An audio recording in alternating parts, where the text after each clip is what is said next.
Oh boy. It's here. So when you hear this song ringing in the holiday season, do you say, yes? Or do you say, I'm a little bit of both. And we're going to address some of that today and this month on the Retirement Answer Man Show. Now, normally, this is the show that helps you not just survive retirement, but really rock retirement. But I think this month we're also going to try to help you not just survive the holidays, but rock the holidays. Let me turn this music down. We're going to hear enough of this stuff, right? All right. Well, my name is Roger Whitney. I don't think I mentioned that. Welcome to the show. Now, the holidays for me, I enjoy the holidays, but I know I have a tendency to get a little melancholy during family events and big gatherings. I think it definitely displays itself outwardly, but not near as much as it used to. But I tend to get a little melancholy and sad, not depressed. I wouldn't say that. And I'm determined not to let that happen this year and to work through that so I can fully embrace all the fun and the joy of loving on people I love and having experiences. Now, for me, I think some of that comes from the fact that I'm mainly not with my family of birth. You know, my parents aren't around. I have a sister and aunt in Florida and a couple nieces and nephews. So I'm mainly around my wife's family, who are awesome, but it's just different. So we're going to work through that. So maybe you already embrace the holidays. Maybe you want to rock the holidays and you haven't really been able to. So each week we're going to talk a little bit about that in addition to answering your questions and doing those types of things. Now today we have a special guest. We have Gretchen Rubin, the author of the Four Tendencies, to talk about personalities and how to understand yourself and the people around you a little bit better. So that's going to be awesome. But we can't do any of that until we have that all-important disclaimer.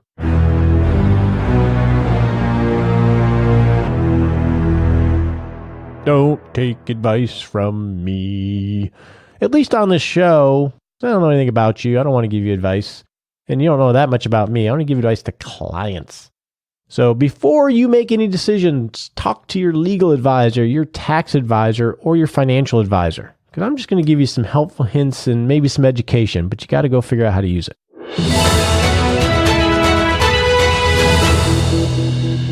So in the Hot Topic segment today, what I want to do is kick off the first week of how do we not just survive holidays, I got to keep remembering to say that, and how do we rock the holidays? And I think one way we can do this is to understand how we're hardwired as a person. And also, if we're married, understand the person that we're married to, how they see the world and how their mind operates a little bit better. And start to understand personalities, because there are differences in how people approach things, right? Nichole and I'm going to have Nichole on here in a minute because we took the Four Tendencies test, and we're going to talk about how our differences help us, but they also can, cause a lot of friction if you don't see it in the right way. So, and these are personality tests, the DISC assessment, the Enneagram, Gretchen Rubin's Four Tendencies. They all are based off of usually a questionnaire that measures your personality or behavioral style. So usually they're a fairly simple questionnaire with some science behind them, but they're not infallible. I mean, they're just indicators because people approach life, problems, stresses, processing information differently. And although they're not perfect, the Enneagram, the DISC, or these Four Tendencies, they definitely can help inform us so we can filter what's happening. Because a lot of times we just feel broken and we don't realize it's just how we process things. So I'm going to have Nichole on here. So let's get her on so we can talk about the test that we took, and maybe this will give you some insight on how you can understand yourself and others so you can rock the holidays. Hey, Nichole, what's going on, man? Ma'am. Hey. Ma'am. I am so excited about Gretchen being on the show. You are such a fangirl. I know. Fangirl. So we took the Four Tendency test, and you came back as? I am an upholder. I could have easily pegged that. So what is an upholder? So an upholder readily meets expectations not only of other people, but expectations that they set on themselves. And you're just smiling at me because you're like, "Hi, yeah, that's totally you." Yeah. But so you, Roger. Well, let's stick on you for a second. So meeting outer expectations, but also those inner expectations, right? The goals that we set for ourselves. So what's the positive of that? What's the positive of being an upholder, do you think? So I guess the positive of it, I feel like I get a lot done and I am very good at following rules and instructions. I am good about considering other people. That's all good. And what's the negative? Let's flip it around. The negative is, I stress about things that only I know, that I have put on myself, no one else knows about or expects of me, but I expect it. And yeah. Yeah, so it's a superpower that has good and evil attached to it. Well, it's like everything, right? Aren't our greatest strengths usually our flaws in a way, too? Right. So I took the test, too. Yeah.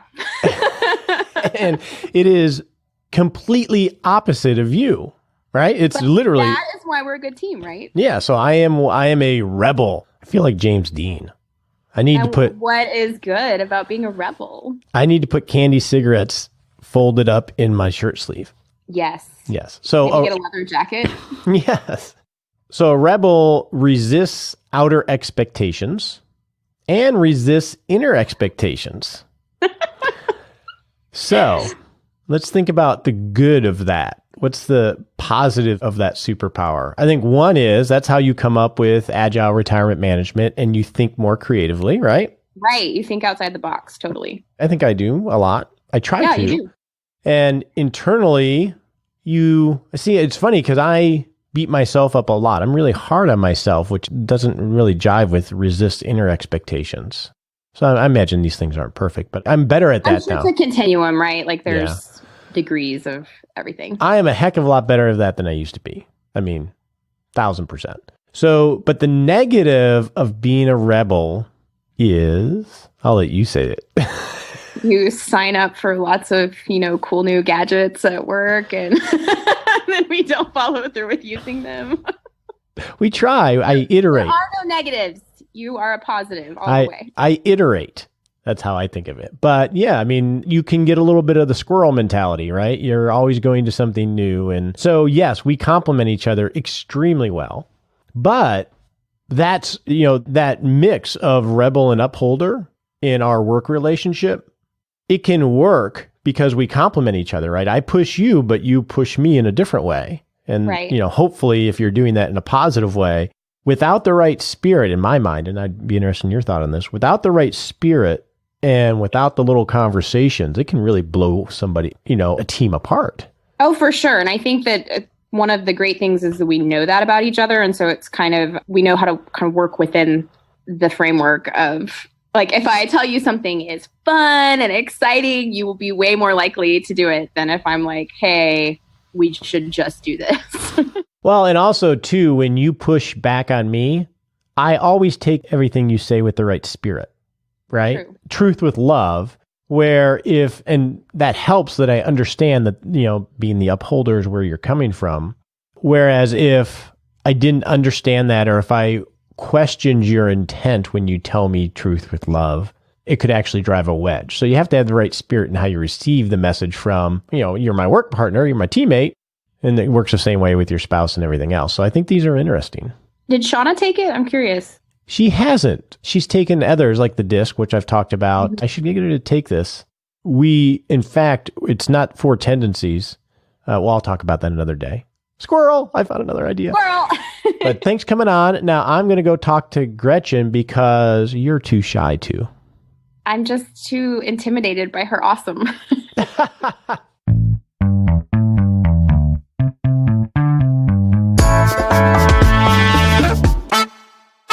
So as we dive into understanding personality profiles, I thought it'd be a good idea to have someone on that is an expert in some of this stuff. And so we have Gretchen Rubin on today. She is the author of The Four Tendencies, the indispensable personality profiles that reveal how to make your life better.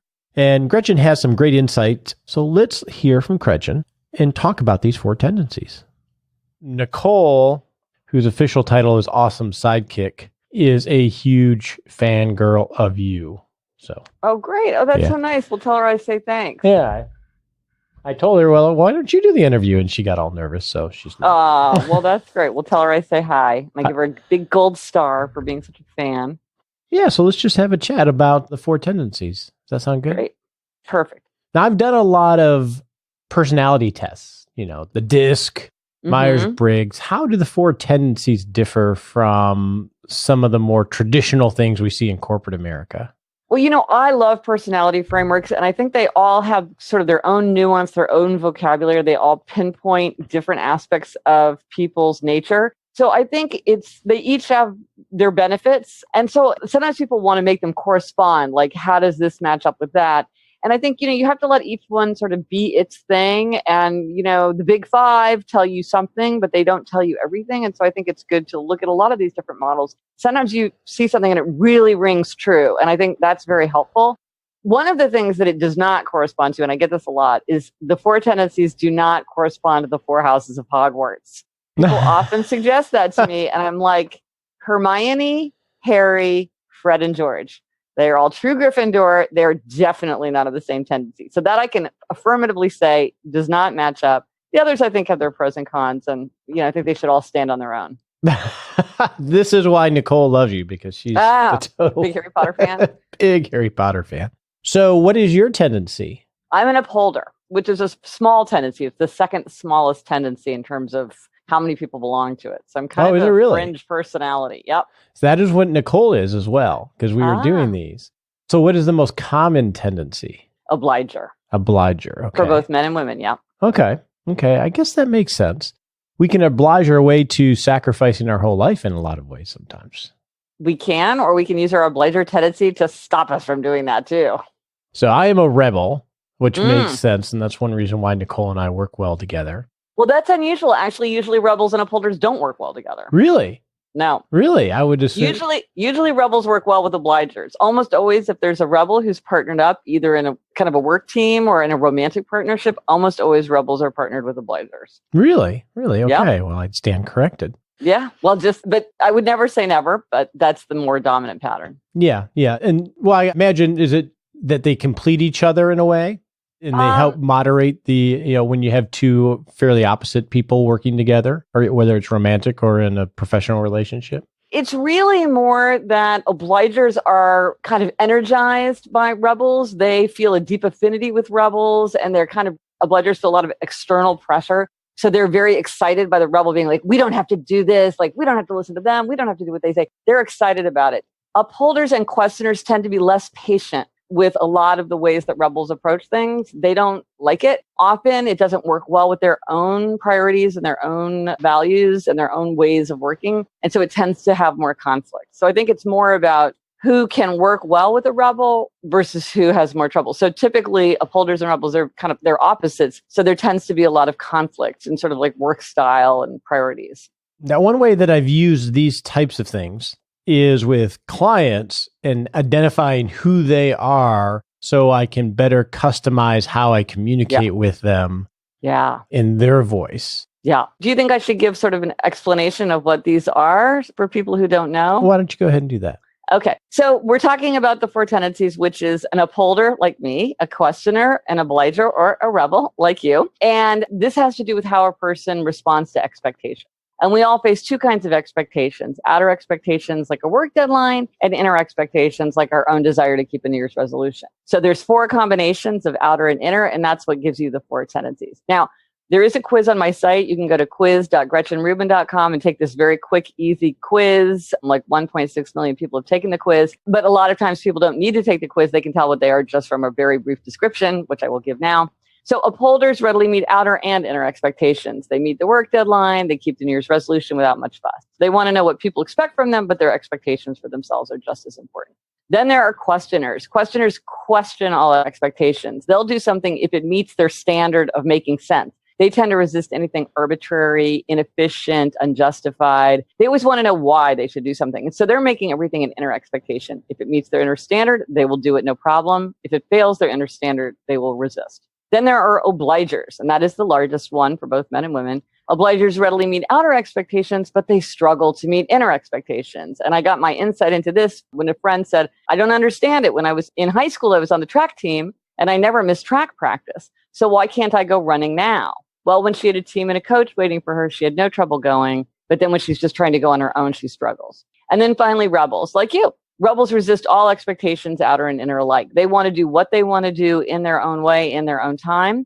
They can do anything they want to do, anything they choose to do. But if you ask or tell them to do something, they're very likely to resist. And typically, they don't like to tell themselves what to do. Like, they don't often do things like, I'm going to take a 10 a.m. yoga class every Saturday, because they don't know what they're going to want to do on Saturday morning. And the idea that somebody's expecting them to show up kind of annoys them. So rebel is the smallest and obliger is the largest. So I imagine that one of the big benefits of self-identifying through your quiz or something like that is to stop fighting yourself. Yes. That is absolutely true. Because like one of the things, so obliger, because you either are an obliger or you have many obligers in your life. Obligers, when they're having trouble doing something like exercising or quitting sugar or taking their blood pressure medication or whatever, they often say things like, I need to put myself first. I need to get more motivated. I have no self-control. I need more willpower. And what a questioner or an upholder would say to them is like, you just need to get clear on what you want. Just make up your mind. This is important to you and stick to it. It's not good advice for an obliger. Obligers need outer accountability. That is what they need. If they want to meet an inner expectation, they need outer accountability. If you want to read more, join a book group. If you want to exercise, take a class, work out with a trainer, work out with a friend who will be annoyed if you don't show up. But when you know that about yourself and you know that that's what you need as an obliger, then you're not throwing a bunch of spaghetti against the wall. You're like, okay, what I need is outer accountability. Does that work for a rebel? No. Rebels typically don't like the feeling of somebody looking over their shoulder. They don't like accountability. They don't like the feeling that they need to show up at a certain place at a certain time. They like choice and freedom and doing what they want. So maybe if a rebel wanted to exercise, instead of trying to get accountability, they'd say, I'm going to join a big gym. And when I feel like exercising, because I am an athlete, when I feel like exercising, when I feel like moving my body, I'm going to do what I feel like. Maybe I feel like doing cardio today. Maybe I'm feeling a little stiff. I'm going to do a yoga class. I feel like doing some weightlifting, or I'm going to try this crazy new exercise class I just heard about. I'm just going to do whatever I feel like. Both of these ways work well for some people and don't work well for other people. And so you're exactly right. When you know the truth, when you kind of have this insight into yourself, you can be a lot more efficient in kind of pinpointing the setup that it's going to allow you to meet your aim for yourself. Now, we deal with people that are in transition in life. Usually, I don't even like the word retirement, but they're transitioning to more freedom. Yes. And there are a lot of fears and aspirations and things that come along with a major transition to having a life of more freedom. How can understanding your tendencies help someone navigate change? Well, this is a really super important question. And I've heard from many, many, many obligers who are in this point in their life. And this is the thing for obligers to realize. Obligers often don't understand the underlying pattern of their behavior. And they think that they're so swamped by outer expectations that that's why they don't meet inner expectations. If I didn't have that demanding boss, if I didn't have that 24/7 job, if I didn't have those kids in the house, then I would exercise, then I would write my novel, then I would get back into painting, then I would garden, then I would do these things for myself. If those outer expectations would fall away, then inner expectations could be met. This is not the case. This does not happen. If you want to meet an inner expectation for yourself, do not think that not being in the job or having your kids off to college or whatever is going to make the difference. What you still need is outer accountability. And so you have to think about that. And I've heard from so many obligers who are like, I heard from an obliger who's like, I took early retirement. I took a financial hit because I was so excited about all the things that I was going to do. And I've done none of them. And I'm like, that's not a surprise. There's nothing wrong with you. That's because you're an obliger. When you were in a structure where you were meeting outer expectations, you did a great job. You're really good at that. Now you just need to create outer expectations for your own inner expectations for yourself. Once you have that outer accountability, then you will follow through just as you always have before in these other circumstances. It's not that you lack willpower. It's not that you don't have self-control. It's not that you're lazy, because look at all the things that you do in other contexts. What you need is outer accountability. Now, when you leave the workforce, of course, that is you are exiting a major source of accountability for most people. Oh, yeah. Some people work on their own. They're freelancers, they're gig economy. They have to create their own structures. But many people come from an environment that creates accountability structures left and right, maybe choking to some people accountability. So you've got to figure out how to create that in your own life for your own aims, if that's what you need. And this is really important because a lot of times people don't understand why they're kind of flailing or feeling sort of stuck or paralyzed. And it's like, it's because of the outer accountability. Get that in your life and you will start to see progress. And you, depending on which of the four you are, you got to figure out if you're an obliger. Yeah, this is for an obliger only. That's an obliger problem. Yeah. Now, I can imagine that absent this outward understanding, you can actually go down a, for lack of a better term, self-esteem spiral in a negative 100%. Way, because you're constantly beating yourself up because you set the wrong expectations and you're going to fail them because of the tendency you are, and then it just keeps moving. Yeah, and I mean, I hear about that from obligers and also from rebels, because some rebels really love being rebels and embrace it and feel tremendous pride. But some rebels say things to me like, I feel like I'm not a real adult. Why can everybody else do these things that I can't do? I can't use a to-do list. I can't use a calendar. The minute I'm supposed to do something, I don't want to do it. Like, what's wrong with me? And I'm like, there's nothing wrong with you. That's just a pattern that some people fall into. And there's a way to harness the tremendous energy of the rebel tendency to get you where you want to go. You just have to do it in a different way because you're coming from a different place. But there's tons of ways to achieve your aim. If your aim is to write a novel or to exercise more or to quit sugar or to eat healthier or to spend less time on your phone or read more or whatever it is, there's a million different ways to achieve that aim. There's nothing wrong with you. You don't have to beat yourself up. You just have to try a different way. And it might be that, unfortunately, rebels get a lot of really bad advice because they're the most different from the other three tendencies. And so people tell them to do things that seem to work perfectly well. And then the rebels don't understand why, like the to-do list. A lot of rebels can't use to-do lists. Some can, some really cannot. Fine. If you can't use a to-do list, it's just a tool. It's one tool among many. You don't have to feel bad about that. Let's find a different tool for you. Yeah. Nichole always says that she's glad one of us listens to me.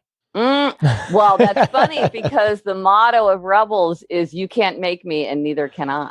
Neither can I. No, and some rebels are like, I want to be free to do what I want to do and I want you to be free to do what you want to do. Some rebels are like, I want to be free to do what I want to do and I want you to do what I want you to do. Some rebels get very controlling. It's interesting. That's kind of a variation within rebels. So once we identify our tendency, how much do we just lean in and own it? And how much do we try to moderate it or, I guess, harness it, I think is a word you used. Well, I think that they go together. I think that once you recognize kind of how that is sort of energizing your thoughts and behaviors and decisions, then you can start to harness the strengths of it and then offset the limitations and weaknesses of it. So let's say you're a questioner. Well, there's like tons of great things about being a questioner because questioners, like they love information, they love data, they're driven to be efficient, they want to know what makes the most sense, they're not going to do anything that's arbitrary or irrational or inefficient, they tend to love to customize. That's great. Sometimes, though, they fall into analysis paralysis because they want more and more and more information before they make a decision. And that means that kind of keeps them stuck. So once you know that you're a questioner, you can say to yourself, you know what? Sometimes I fall into analysis paralysis. Like I remember when I was trying to buy a camera, it took me 2 years because of all the research that I was doing. That was not good. And now I need to buy a tent. And I feel myself falling into that same pattern. Knowing what I know about the questioner tendency, knowing what I know from my own history, what are the steps that I can take to keep myself from falling into analysis paralysis, which fundamentally is very frustrating to me. Now that you know it, there's solutions for those weaknesses and limitations. So I think you can do both. Once you sort of see where you are, it's much clearer how you might kind of figure out how to move forward more efficiently because you can be more targeted. As you were talking, and I think of questioners, I can think of some individuals that I work with where they are totally fine from a financial standpoint. And they have a desire to leave that suffocating full-time career, but they can't get themselves to do it because they keep questioning, am I truly okay? And they think that more information is going to be the answer to it. Yeah. And that's the thing for questioners, like, is this the best judgment? Is this the best decision that I could make? And often we don't know what's best. You can't judge or you can't have perfect information. And that can be very painful to questioners. So once they realize that that's part of it, at a certain point, it's not efficient to keep worrying about efficiency. At a certain point, you just have to make a decision. And one argument that often works well with questioners is you say, look, make the best decision. It makes most sense for you to decide this by the end of the year. Okay. You want to be doing something new in January. Make the best decision that you can, because you've done a lot of good research. Make the best decision that you can, knowing what you know now. And if you try it and it doesn't work out, that's more information. You'll have learned some important lessons about yourself, and then you can move on from there. Experiment on yourself. You might not get it right the first time, but you'll learn from it, and that will help you going forward. Because a lot of times questioners, if they're like, that's true, I would learn, even if there was something that didn't work out, then I'll know something about myself, and that will increase my knowledge, and that appeals to them. They have a kind of self-hacking affinity. Okay. One last question, and this is related, hopefully it's not too big of a question. It's good to know yourself, but it's also good to know your spouse. Yeah, well, anybody else in your life, your coworker, your client, yes, and your sweetheart, for sure. Yeah, your children. Yeah, exactly, because we have 2 kids, and you have to deal with them very differently, right? Yes, you do. Yeah. And so were there any surprises for you and your husband as you two went through these, and anything that came out that was helpful that you can share? Well, absolutely. So I'm an upholder married to a questioner, and I don't think I could be married to anybody of any other tendency, which is a little bit sobering to think about. But here's something that's interesting about the questioner tendency. And it's ironic, and it's kind of, I don't really know exactly what to make of it, but a very striking pattern among questioners is that they don't like to answer questions. And my husband really exhibits this pattern of questioners. And in fact, since we've been married, we have this running joke called Y2K, and that means, N2K.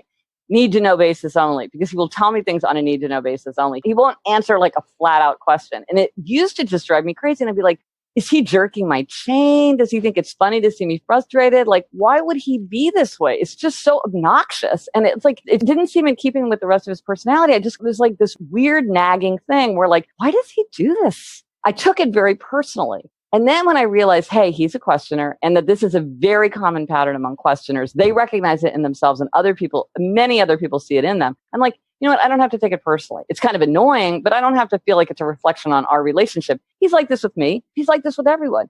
And I know he needs reasons. And so instead of saying something to him like, what time are we leaving? Which he will not answer a question like that. It's really annoying. He won't answer the question. But if I say to him, what time are we leaving? Because I'm wondering if I have time to go to the gym. That he would answer. Because there's a reason for that question. Like and one time I called him because I was filling out this boring bureaucratic form, and I said, what's your work address? And he said, why do you want to know? And again, I'm like, can't you just answer a simple question? But what I should have said is, I'm filling out that boring bureaucratic form. What's your work address? Because then he would say like, oh, that's why she's asking. He just needs to know why. And so when I know that, so it's really minimized this conflict in our marriage because I don't take it personally. No, well, yeah, because absent the context, you take it personally, right? Yeah. And I know how to give him reason. Even if I'm texting him, I will explain why I'm asking something, because otherwise he just won't answer. Gretchen, thank you so much for sharing. And I took the quiz. I am a rebel, and we'll have links to the quiz in the show notes. And you have a wonderful day. Thank you. It's so much fun to talk to you. I really appreciate it.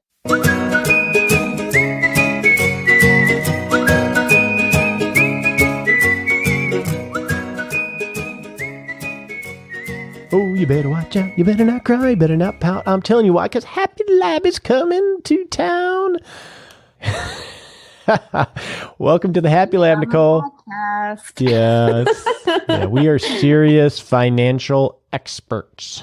Right. Yes. No, welcome to the Happy Lab. We noodle on how to, have a happier holiday season this time. So, holidays can be really stressful, Nichole.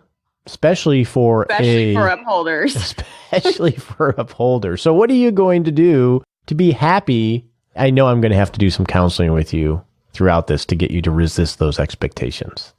Oh, for sure. You're going to have to remind me, like, no one else can see what's going on in your head, Nichole. Worry. No one else expects that of you. You really need to watch the movie Parenthood. I told you that. At the end, it's like a roller coaster. Is it Steve Martin? Steve Martin. Yeah, it's a good movie. It's a funny movie. Go watch that, because you're like Steve Martin.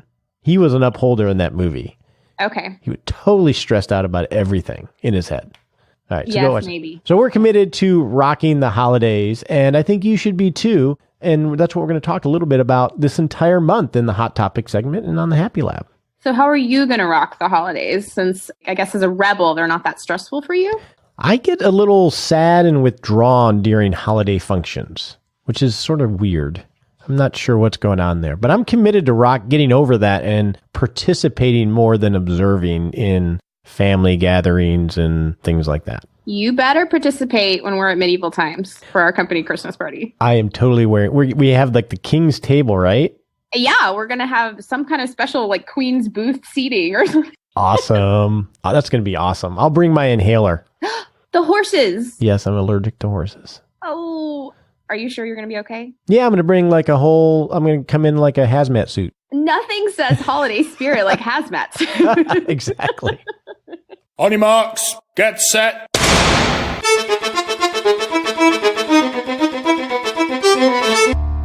And we're off to set a 7-day goal. Take a little baby step to rock the holidays. So in the next 7 days, Nichole and I challenge you to learn a little bit more about yourself and maybe your spouse so you can be better mentally positioned to rock the holidays. So what should they do in the next 7 days, Nichole?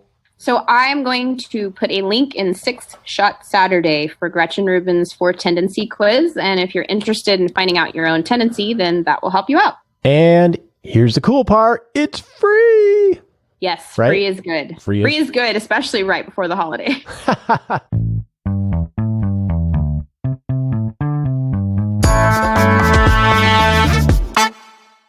Okay, Nichole, next week is an important episode for you.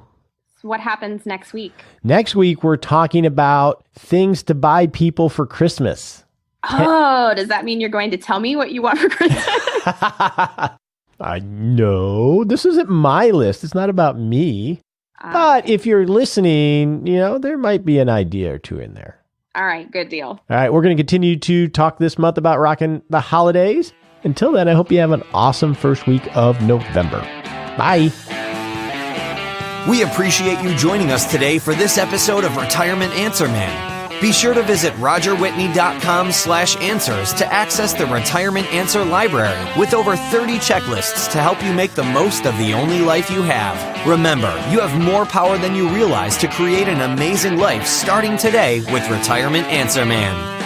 The opinions voiced in this material are for general information only and are not intended to provide specific advice or recommendations for any individual. All performance referenced is historical and no guarantee of future results. All indices are unmanaged and may not be invested into directly. Have a wonderful day.